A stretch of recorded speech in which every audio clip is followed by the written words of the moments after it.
Okay guys, it's ADC Melbourne here. Today I'm just going to remove the old steering wheel from my BA Falcon. I'm going to put this second-hand one that I got off eBay on. Now this one's in better condition. It's come from a 2004 model.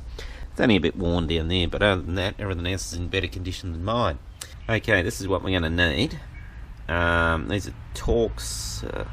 I don't know even know what they're called, but anyway, they're Torx. So this is a T. I don't even know what the smallest one is, up to a T50. Now, what we need them for, firstly, as you can see down the back here, now these are the two that hold the airbag in. So, I'll show you inside the car in a minute what that's all about. Now, I've already disconnected the battery. Now, but you've got to actually disconnect the negative terminal from the battery. They say 5 minutes, some say 15. So I left it a whole 30 minutes. So, I'm also going to get in the car, and you'll find it in your own instruction manual. I'm going to remove the fuse for the airbag as well, just for safety reasons. I don't want to go on off in my face.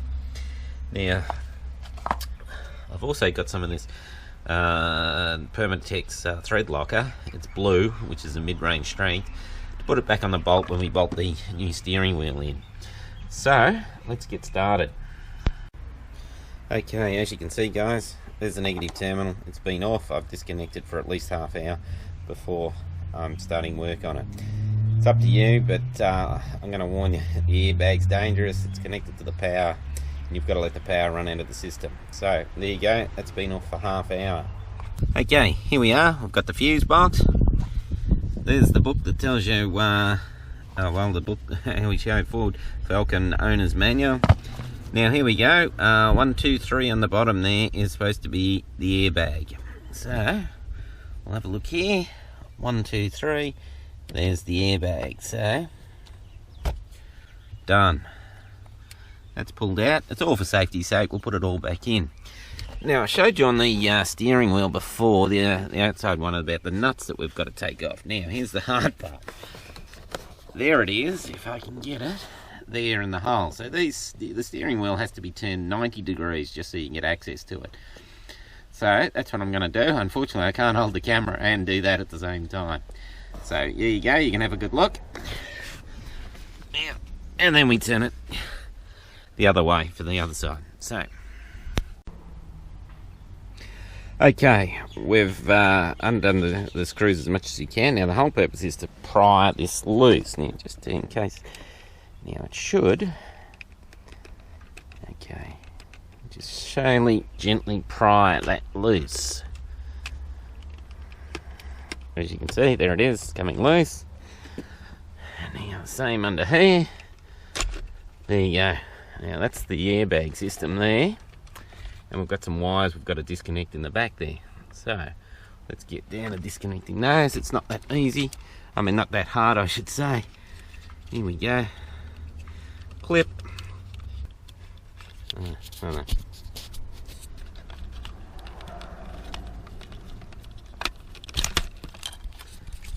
There you go. Okay, like I said, now we've got that off. Now I just need some clips to undo these. So I've got some long nose pliers here for that. Now as you can see, there's the interior there. That's the big bad boy we've got to undo in a minute. And then this gently comes off. Now I've got a tool for that too, so I'll get this off. Unfortunately, I'll see whether I can do it with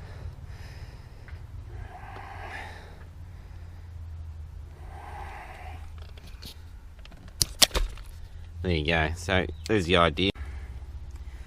It's a T50 by the looks of that. That'll fit in there. Now I'm going to have to put an extension bar on it so I get a bit more leverage, and that should come undone fairly easy. And it's just a case of sliding this off, but we'll get to that in a sec. Came from in there. Now if you have a look here, it's already got some thread locker on it. So I've got blue thread locker there, but that looks like red thread locker. So that's the minor one. Then it goes blue one, I think it's gold or something. Well, so okay, here's the tool. It's a steering wheel puller. Now as you can see, it's got 2, 4, 6 bolts. Now the bolts actually screw into there. And just slowly force it out. There she is in place. as you can see. Now this you just park it on the top here,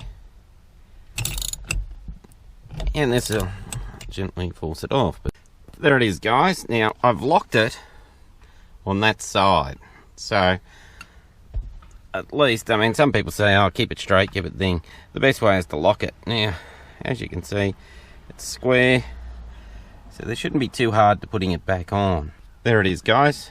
Just threading it through. Like I said, it's not that much of a trick.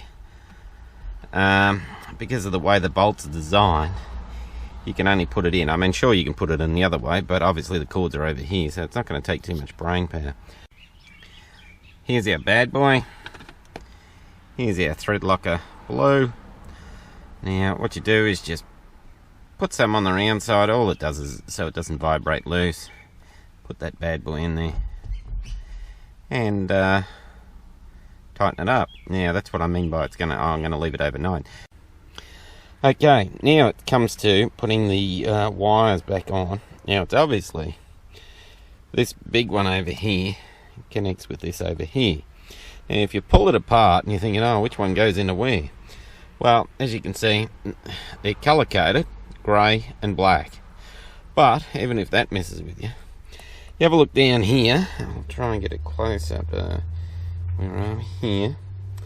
You'll notice these little grooves are different. Another one over there. So you can't get it wrong. Now, here's these screws here. They screw back in here. So I've kept it on the lock thing here. So what I'll have to do is I'll bolt this one back in, and then I'll do this one. There it is, guys. One new steering wheel. Alright. Bit of scuff marks here. I'll just clean that up. And then I'll put the sheepskin cover on it so I don't get burnt over summer. Then we'll plug the fuse back in, attach the battery, and then I'm just going to let it dry overnight.